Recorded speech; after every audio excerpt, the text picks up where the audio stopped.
पंडित नवल किशोर शर्मा राजकीय स्नातकोत्तर महाविद्यालय दौसा के एमकॉम फाइनल ईयर के समस्त छात्रों का इस वीडियो क्लास में मैं एक बार पुनः स्वागत और अभिनंदन करता हूँ। विद्यार्थियों, जैसा कि आपको मालूम है कि एमकॉम फाइनल बिजनेस एडमिनिस्ट्रेशन के 2 पेपर मैं आपको पढ़ाता हूँ। पहला पेपर है मैनेजमेंट ऑफ पब्लिक एंटरप्राइजेस और दूसरा है इंडस्ट्रियल रिलेशंस और सोशल सिक्योरिटी का। पिछली वीडियो क्लास में अपन मैनेजमेंट ऑफ पब्लिक एंटरप्राइजेस के तहत लोक उपक्रमों के विभिन्न प्रकारों की चर्चा कर रहे थे कि सार्वजनिक उपक्रम कितने प्रकार के होते हैं, जिसमें अपन ने विभागीय उपक्रम या संगठन के बारे में जाना था और लोक निगम के बारे में या पब्लिक कॉरपोरेशंस के बारे में जानकारी हासिल की थी। आज इस वीडियो क्लास के माध्यम से अपन इसके अन्य प्रारूपों की चर्चा करेंगे। अन्य प्रारूपों में जो इम्पॉर्टेंट हैं वो हैं सरकारी कंपनी और उसके पश्चात हम कह सकते हैं सूत्रधारी कंपनी। तो पहले अपन इन दोनों का अर्थ जान लेते हैं कि सरकारी कंपनी क्या होती है और सूत्रधारी कंपनी क्या होती है। जहाँ तक सरकारी कंपनी के अर्थ का सवाल है, सरकारी स्वामित्व में होने के कारण से इनको सरकारी कंपनी कहा जाता है, क्योंकि इनका स्वामित्व सरकार के पास होता है तो इनको सरकारी कंपनी कहा जाता है। और भारतीय कंपनी अधिनियम 2013 की धारा 245 के अनुसार सरकारी कंपनी का अर्थ एक ऐसी कंपनी से है जिसकी चुकता पूंजी, जिसकी जो चुकता अंश पूंजी का कम से कम 51% भाग केंद्रीय सरकार अथवा राज्य सरकार अथवा अंशतः केंद्र सरकार अथवा राज्य सरकारों के पास हो, जिसमें वह कंपनी भी सम्मिलित कर ली जाती है जो सरकारी कंपनी की सहायक कंपनी हो।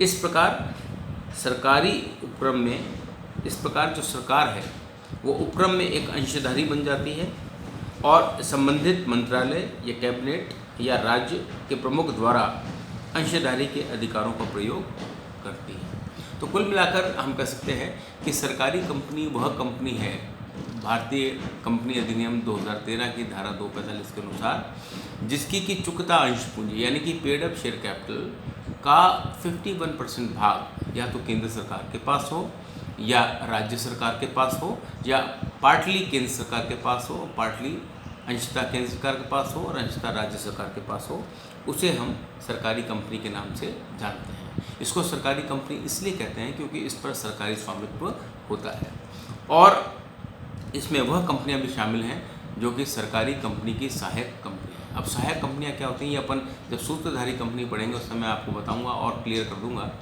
यहाँ पर अपन इतना सही जान लेते हैं कि वो कंपनियाँ जो सरकारी कंपनी की सहायक कंपनियाँ हैं वो भी सरकारी कंपनियों के तहत ही आती हैं। प्रोफेसर एच हैंसन ने भी एक परिभाषा देने का प्रयास किया है। सरकारी कंपनी शब्द उस उपक्रम के लिए प्रयुक्त किया जाता है जो संबंधित देश के कंपनी विधान के अंतर्गत गठित की गई है। मतलब सरकारी कंपनी क्या है, जो संबंधित देश के कंपनी विधान के तहत गठित की गई है, बनाई गई है तथा जिस पर सरकार कुछ अथवा सभी अंशों पर स्वामित्व के द्वारा नियंत्रण स्थापित कर सकती है। मतलब जिस पर सरकार क्या करती है कि कुछ अथवा सभी अंशों पर स्वामित्व के द्वारा नियंत्रण स्थापित करती है। इसका मतलब ये हुआ हैंसन के अनुसार कि ये कंपनी वो है जिसकी अंश पूंजी पर सरकार का नियंत्रण होता है। या तो सारी की सारी पूंजी सरकार की होती है या सरकार बहुत से बड़े भाग पर या उसकी अंश पूंजी पर अपना नियंत्रण स्थापित करती है।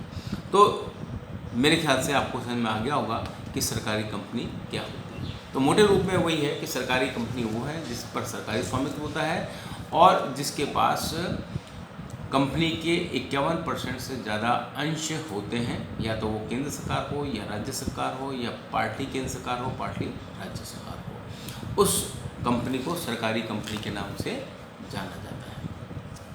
अब दूसरी कंपनी की चर्चा करते हैं, वो है सूत्रधारी और सहायक कंपनियां। अब सूत्रधारी कंपनी क्या है, इसको जानने का प्रयास करते हैं। सूत्रधारी कंपनी का अर्थ एक ऐसी कंपनी से है जो किसी कंपनी या अन्य कंपनियों के आधे से ज़्यादा अंश क्रय कर लेती है और उसका या उनका प्रबंध और नियंत्रण अपने हाथों में ले लेती है। मतलब क्या हुआ कि सूत्रधारी कंपनी वो कंपनी है जो किसी अन्य कंपनी या अन्य कंपनियों के 50% या उससे ज़्यादा अंश क्रय कर लेती है और उसके नियंत्रण को अपने हाथों में ले लेती है। इस प्रकार जो कंपनी प्रबंध और नियंत्रण स्थापित करने की स्थिति में होती है उसे सूत्रधारी कंपनी कहा जाता है, और जिस कंपनी या कंपनियों पर नियंत्रण स्थापित किया जाता है वह सहायक कंपनियां कहलाती हैं। तो कुल मिलाकर हम कह सकते हैं कि सूत्रधारी और सहायक कंपनियां क्या होती हैं। अगर मोटे रूप में देखा जाए तो सूत्रधारी कंपनी वो है जो किसी अन्य कंपनी या अन्य कंपनियों के आधे से अधिक अंशों पर अपना स्वामित्व स्थापित कर लेती हैं और अंशों पर स्वामित्व होने के कारण से उन कंपनियों पर अपना नियंत्रण स्थापित कर लेती हैं।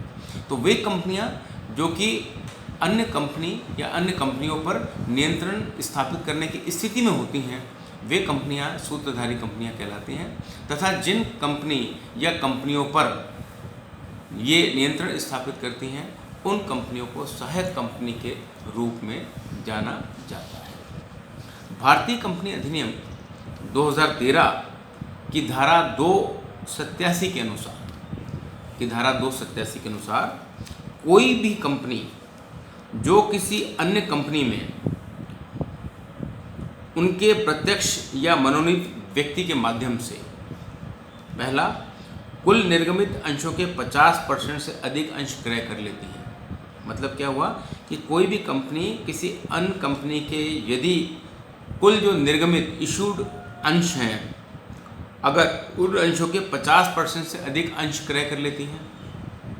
दूसरा 50% से अधिक अंशों पर मताधिकार रखती है, यानी वोटिंग राइट्स की बात है कि अगर 50% से अधिक वोटिंग राइट किसी कंपनी के हाथ में आ जाता है।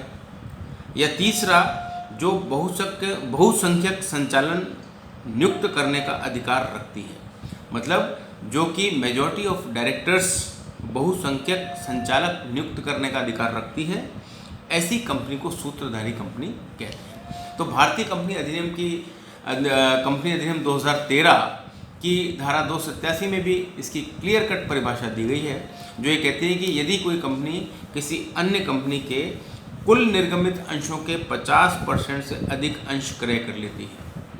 यदि मान लीजिए एक कंपनी 1 लाख रुपए के अंश इशू करती है और किसी कंपनी ने 60,000 रुपये के अंश पर अपना कब्जा कर लिया है, तो वो कंपनी जिसने दूसरी कंपनी के अंशों पर कब्जा किया है वो कंपनी सूत्रधारी कहलाएगी और दूसरी कंपनी सहायक कंपनी कहलाएगी। दूसरा, जो कंपनी दूसरी कंपनी के 50% से अधिक अंशों पर मताधिकार रखती है, मतलब जो भी अंशधारी होते हैं उन सबको कंपनी के द्वारा कुछ वोटिंग राइट्स दिए जाते हैं।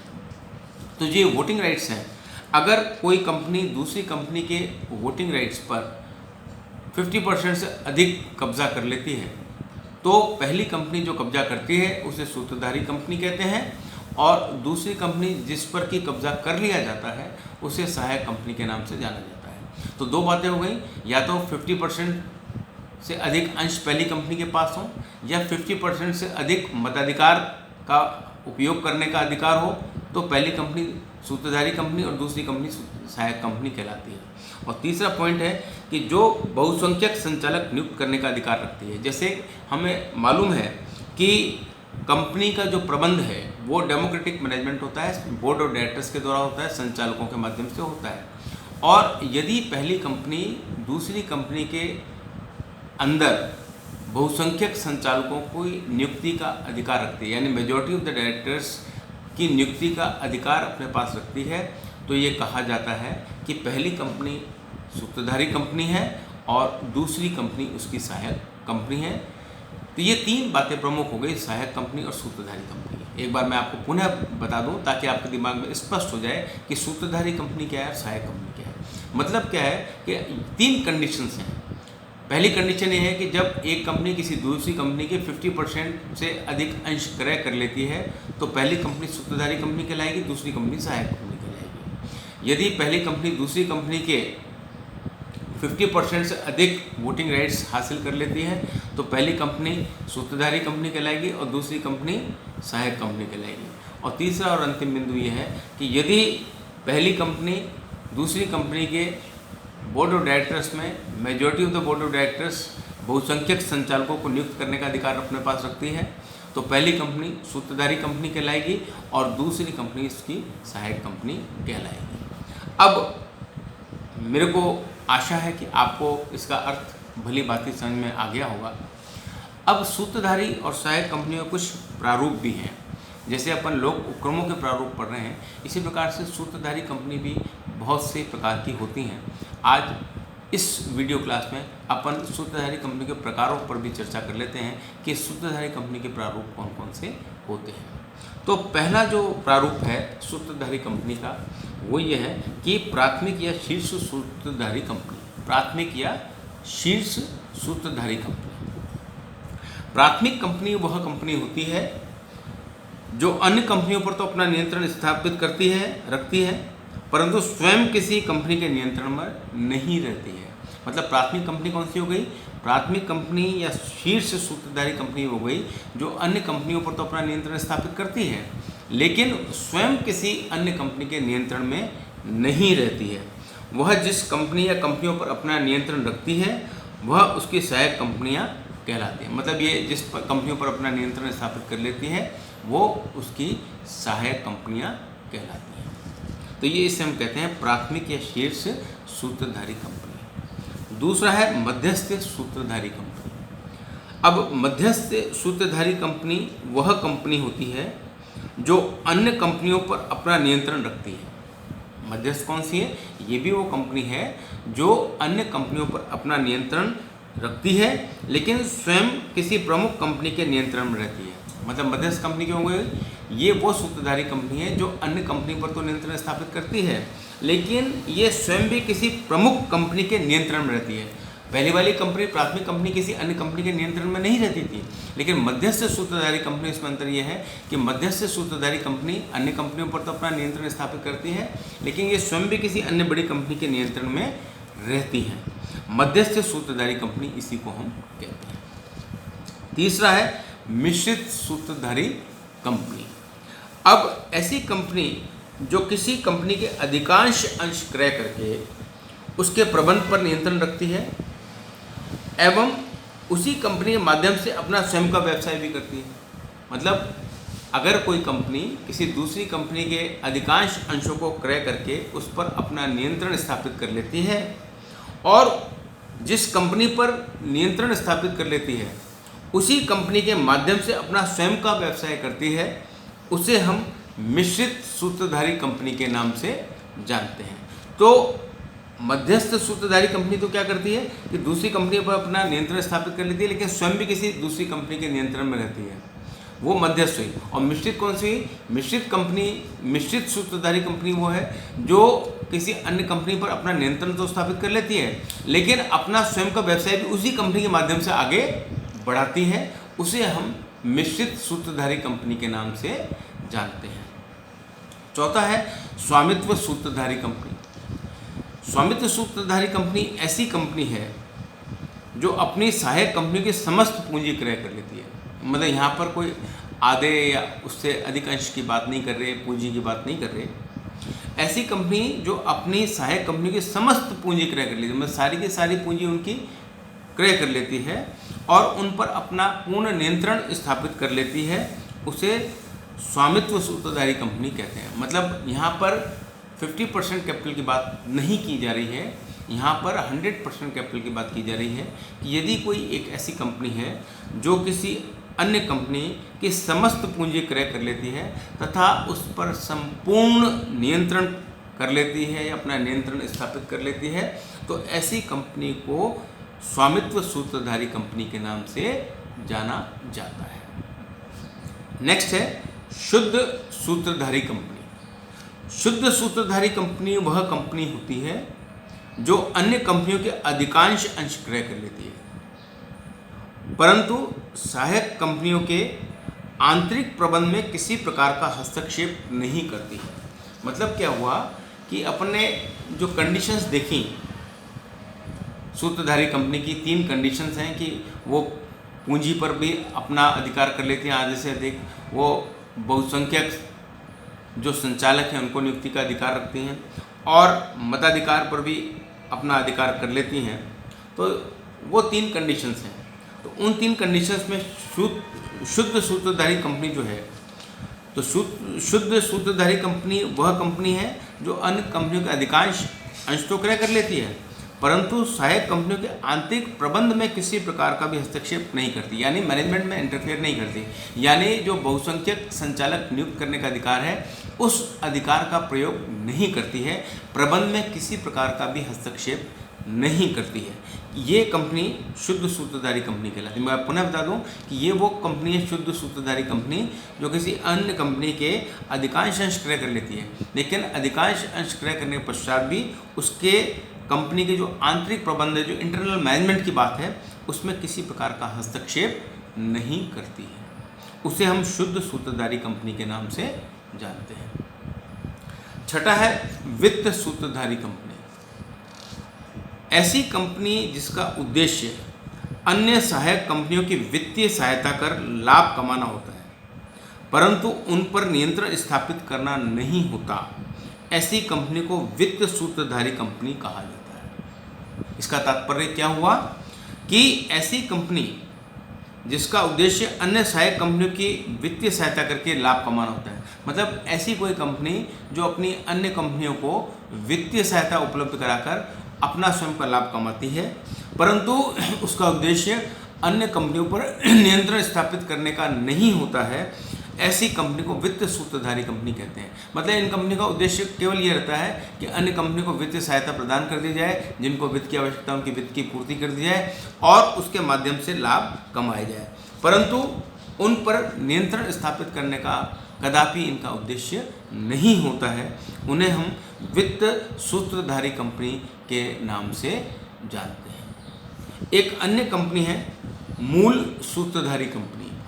मूल सूत्रधारी कंपनी का मतलब क्या है कि मूल सूत्रधारी कंपनी वह कंपनी कहलाती है जिसका निर्माण सर्वप्रथम होता है, मतलब जो सबसे पहले बनाई जाती है वो मूल सूत्रधारी कंपनी कहलाती है, और जो बाद में शेष सहायक कंपनी का निर्माण स्वयं करती है। मतलब क्या होता है कि पहले मुख्य कंपनी का निर्माण किया जाता है और उसके निर्माण के पश्चात वो स्वयं अपनी सहायक कंपनियों का निर्माण कर लेती है, उसे मूल सूत्रधारी कंपनी कहा जाता है। एक बार पुनः रिपीट कर दूं आपकी जानकारी के लिए, मूल सूत्रधारी कंपनी वह कंपनी है या कहलाती है जिसका निर्माण सर्वप्रथम होता है, मतलब जिसको सबसे पहले बनाया जाता है, और जो बाद में शेष सहायक कंपनियों का निर्माण स्वयं करती है। मतलब पहले मूल कंपनी का निर्माण किया जाता है और अपने निर्माण के पश्चात वो शेष सहायक कंपनियों का निर्माण स्वयं कर लेती है।